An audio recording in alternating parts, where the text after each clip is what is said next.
धन्यवाद बंधुगण।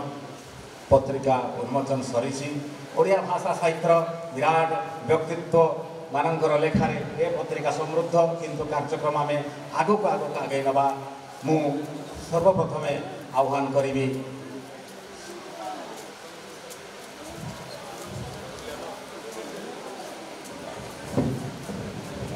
आम गहन मुख्य अतिथि एवं समस्त वरेण्य अतिथि तांको भितर अछंती साहित्यिका रंजिता महापात्र महोदया से जड़े समाजसेवी एथि सहित ईशा फाउंडेशन प्रतिष्ठाता आमे तांको आशा करिबा अति संक्षेप से निजर वक्तव्य सुजाता सिंह महोदया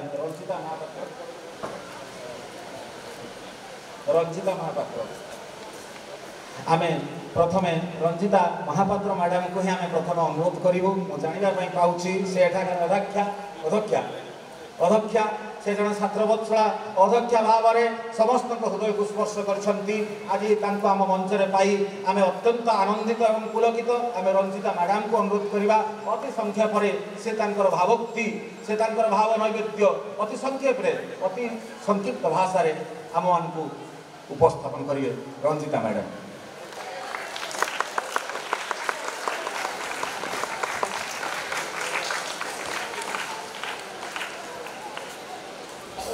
A very good evening, one and all present here. I express my gratitude, my honor, my respect to all the DICE members. Really, we are honored to have you all been present here. And about myself, I'm really extremely happy to be the part of the inauguration of Annapurna book.